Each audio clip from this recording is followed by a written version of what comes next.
2024 के लोकसभा चुनाव का डंका बज चुका है। नामांकन की प्रक्रिया जारी है, तो वहीं सबकी नज़रें गठबंधन के प्रत्याशियों पर हैं। आज़म खां इस वक्त सीतापुर जेल में हैं, तो वहीं अखिलेश यादव ने हाल ही में आज़म खां से मुलाकात की। अखिलेश यादव और आज़म खां की मुलाकात लगभग 1.5 घंटा जेल में चली।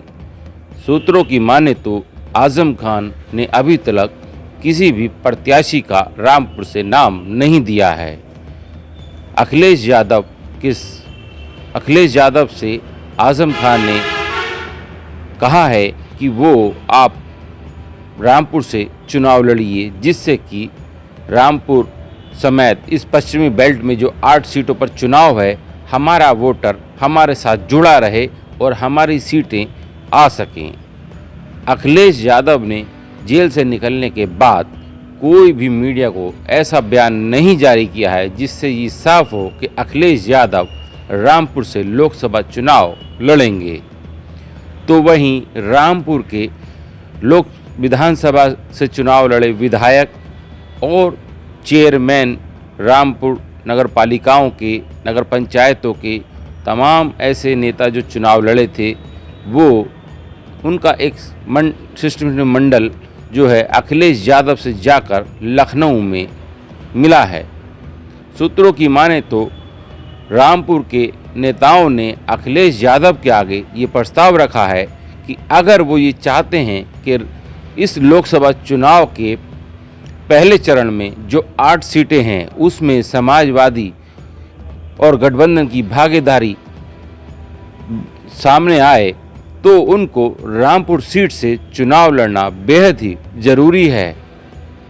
अखिलेश यादव ने इस पर अभी कोई अपना निर्णय नहीं लिया है, तो वहीं हमारे सूत्र बताते हैं कि अखिलेश यादव रामपुर से चुनाव लड़ने का मन बना सकते हैं।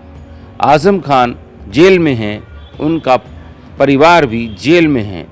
अगर आज़म खान की पत्नी तंजीम फातिमा बाहर होती या अब्दुल्ला आज़म बाहर होते तो शायद आज़म खान उन पर दाव लगाते, लेकिन तीनों लोग जेल में होने के कारण आज़म खान अब बाहर चुनाव नहीं लड़ा सकते। आज़म खान अब एक ऐसा प्रत्याशी और ऐसा चेहरा रामपुर को देना चाहते हैं जिससे कि वो इस लोकसभा चुनाव में पहले चरण की 8 सीटों पर प्रभाव डाल सकें। सूत्रों की माने तो अगर अखिलेश यादव रामपुर से चुनाव लड़ते हैं तो बीजेपी के प्रत्याशी घनश्याम सिंह लोधी के लिए बहुत मुश्किल होगा कि वो रामपुर से लोकसभा चुनाव जीत पाएं। अखिलेश यादव ने समय मांगा है और कहा है कि मैं विचार कर रामपुर की सीट पर अपना निर्णय लूँगा। अब आज़म खान ने गेंद अखिलेश यादव के पाले में डाल दी है। सूत्रों की माने तो जो यहाँ का नेताओं का एक मंडल अखिलेश यादव से मिलने गया था, तो उन्होंने वहाँ अखिलेश यादव से बात रखी कि अगर आप चाहते हैं कि वोटर समाजवादी पार्टी से जुड़ा रहे और बिखर नहीं, जिस तरीके से पिछले चुनाव में वोटर को काफ़ी परेशानी हुई और यहाँ तक कि नेताओं की भी नहीं सुनी गई, तो अपने वोट बैंक को बचाने के लिए अखिलेश यादव रामपुर से चुनाव लड़ सकते हैं। लेकिन सबसे बड़ी बात यह है कि अखिलेश यादव को ही निर्णय करना है कि वो रामपुर से चुनाव लड़ेंगे लोकसभा का या नहीं। पहले चरण के चुनाव में मात्र 2 ही दिन शेष बचे हैं, 26 और 27 तारीख पर पर्चा भरने की लास्ट तारीख बताई जा रही है। तो वहीं अगर अखिलेश यादव रामपुर से चुनाव लड़ते हैं तो इस 8 सीटों पर काफ़ी प्रभाव पड़ेगा, या यूँ कहें कि गठबंधन यहाँ पर अपनी जीत दर्ज करवा सकता है। सूत्रों की माने तो अखिलेश यादव अब इस पर मंथन कर रहे हैं और आज़म खान ने अब बोल अखिलेश यादव के पाले में डाल दी है। अगर अखिलेश यादव किसी और प्रत्याशी को रामपुर से चुनाव लड़ाते हैं तो रामपुर की सीट जीत पाना बहुत मुश्किल है, लेकिन अगर अखिलेश यादव रामपुर से मोर्चा संभालते हैं तो पहले चरण की 8 सीटों पर समाजवादी पार्टी या यूं कहें कि गठबंधन जो है अपनी धाक जमा सकता है। आजम खान जेल में हैं, इसलिए वो पार्टी के अंदर से कोई भी मदद नहीं कर सकते, लेकिन हाँ, उनके नाम का सहारा लेकर समाजवादी पार्टी इस लोकसभा चुनाव में अच्छी सीटें ला सकती है और आजम खान के नाम को भुनाने की इस लोकसभा चुनाव में पूरी तैयारी समाजवादी पार्टी और गठबंधन के प्रत्याशी कर सकते हैं।